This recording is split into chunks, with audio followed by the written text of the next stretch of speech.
Hello ladies and gentlemen, welcome to the Pure Power Post Show. My name is David Opinko. My very special guest for tonight, Stampede Wrestling legend, Leo Burke.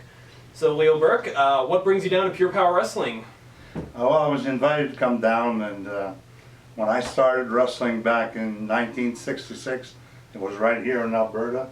So I was probably, hasn't been in Lethbridge 30 years or so. Like, I wrestled in 5 different decades, and I wanted to say thank you to all the fans tonight because they've supported me for 30-some years, and I appreciate their patience.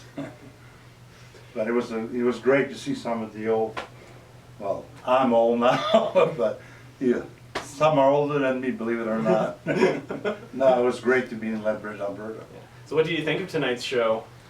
I thought it was great. I thought the fans were awesome. Like, they were lively, they were supportive, and yes, it's been a while since I've seen actually a wrestling match myself, but it was nice to be here tonight. It brought back a lot of memories, even had goosebumps.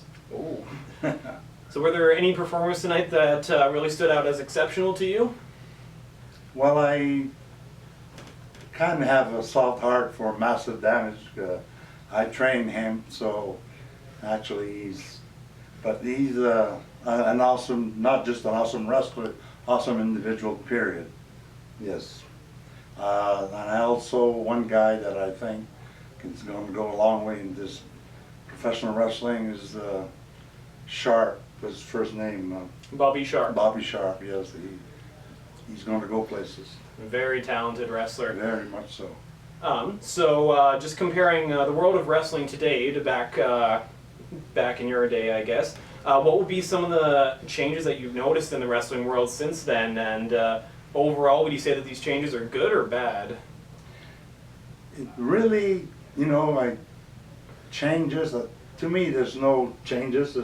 It's still what it was like when I started. A lot of people might not agree with me, but I don't see much difference in anything as far as wrestling. I don't. Maybe I'm naive, I don't know. I'm getting old now. No, I wrestled, like I said, in 5 different decades, so pretty well all my life. And there's a lot of younger ones coming in now. But as far as the change in wrestling itself, like, there's more like aerial stuff that in my days, but it still comes down to 1, 2, 3 at the end, right? Yeah. So you've also had a hand in training a lot of wrestlers over the years. Mm-hmm. Who are some of the names that really stand out as people that you were really proud of once you were done training them and got out into the world of wrestling? Well, yeah, well, unfortunately, one was Tess, which passed away like, what, 5 years? Something like that. I don't remember yeah, exactly when. He came into me from Ontario, raw as from scratch, but he was willing to learn, and I was very proud of him. And of course, the Hart families, I wrestled them all, but they learned a lot. I've really helped Bret Hart, and he'll tell you that. And other ones like Mark Henry, Tess, Edge, Kristen, Ken Shamrock. The list goes on and on, but I really enjoyed it, and unfortunately I had to quit because I've had so much problem with my knees in wrestling that finally I just couldn't get in the ring. So I have total knee replacement, both of them. They're done in like 3 months apart, but the good news is there's no pain, I can walk. That's always good. So what was your favorite match that you were a part of, and favorite match that you watched as a fan? God, like I said, I wrestled 5 different decades, and hard to pick just one, I know. Yeah, because I've wrestled them all sooner or later. Like, see a lot of people in wrestling, like they say 35% will get to wrestle a world championship match. And in my case, I had like 57 world championship matches. So wow. I would go down to Pat O'Connor, which to me was the greatest ever for me. Funks, Terry Funk, Dory Funk Jr., Hardy Reyes, Nick Bockwinkel, Rick Martel, the list goes on and on, but although it always has eluded me as far as being a world champion, but in 42, I believe I lost 3 of them, and the other ones were all 1-hour draws, so that was quite an accomplishment. I'm proud of that myself, Yeah. but I know I'm blowing my own horn here, but I enjoyed wrestling, and it was. And you can toot your own horn. Come on, you're a wrestler. Well, Come on, you can toot your own horn. That's what you do. You only get out what you put in, right? So Yeah. I've always, I was like, remember, especially here in Calgary, I say here Calgary, but in Alberta, Yeah. right? When we were wrestling in Regina on Thursday, back then, it's like a 10-hour drive, I guess, and then 10 back, if the weather was was cooperating. Yeah. But you'd get in like at 6 in the morning, but at 11 o'clock, I was in the gym, like, faithfully, So as I said, you only get out what you put in, but I gave everything I had, and I had good results out of it, so no complaint here. And of course, wrestling itself was never new to me because, as you know, like there were 4 of us in the family that Yeah. wrestled. One was 10 years older, and the Beast they call, and then we had Rudy Burke when he was here. He was 6 years older than me, so I grew up in it, like I was never in and out of it, so maybe that's one reason I picked it up quite fast actually. Yeah. And then my younger brother Bobby, he was only, I was 18 when I turned pro, and he was 17. So, and unfortunately, Rudy's gone, the Beast is gone, but Bobby's still around. I went down to my brother's funeral. I said to Bobby, I said, God, I said, I get bad news, He goes, what can be worse than this? I said, you're next. I'm planning on sticking around for a while. It's not a time to joke, but still you have to move on, right? Yeah. And my brothers, they didn't want us to go with them, to live our lives, and so far so good. So, despite being one of the most accomplished wrestlers in Canada and being a very skilled wrestler at that, how come you never ended up working for the WWE or WWF or whatever it was at the time? I'll tell you, I remember when Vince McMahon bought out Stu Hart. The condition that was Stu Hart was they had to take Brett, Neidhart, Davey Boy Smith, Dynamite Kid, and myself. But for me, they wanted me to sign a 15-year contract. And I said, no, I'm not going to wrestle that long. But they wouldn't budge, and neither did I. So 15-year contract? Yeah, they wanted me for 15 years. So, Wow. and at that time, like, I don't know, I was maybe late 30s, and I couldn't see, so they didn't budge, and I didn't either, so I never did. That's the bottom line. But I don't regret not being there. Like, I was quite satisfied with where I was. I mean, I've seen the world over, whether I wanted to or not. I was in Japan itself for 17 times.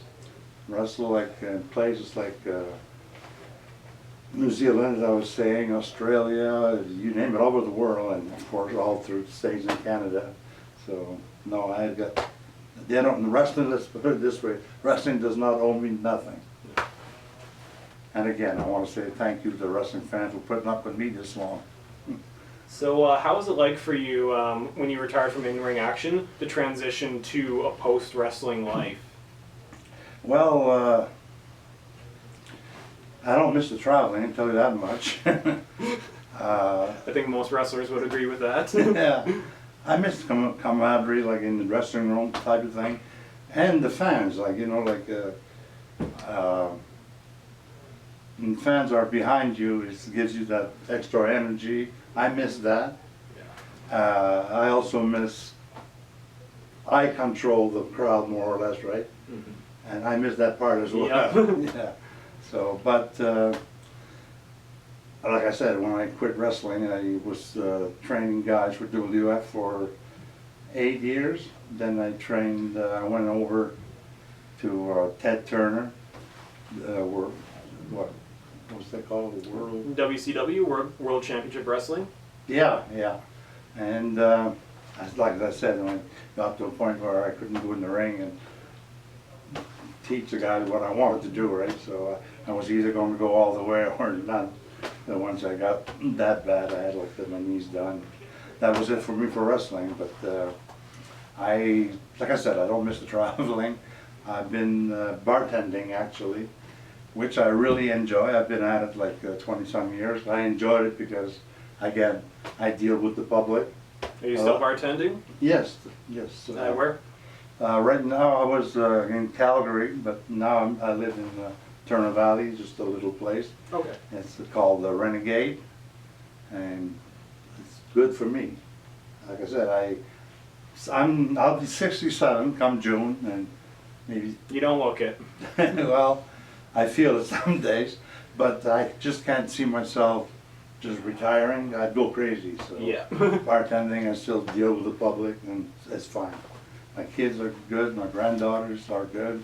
So life is beautiful. That's great. So finally, a last question here. What advice would you have for anyone who wants to get into the wrestling business today? You know, like at one time, like it was different. Like when I started, for instance, like you had territories like in every state and every province. Then that's one reason I wanted to quit training the guys when I did, because they had no place to go. Like if I train you and you're spending money to get trained, right? Then I can't send you anywhere.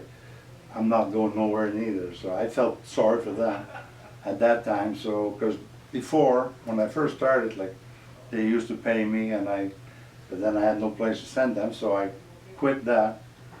And then when I went with Vince McMahon, he's the one that paid me, not the people that wanted to learn, right? Yeah. And that I didn't feel guilty that time, because if like I did what I could, then I'd send them over to New York.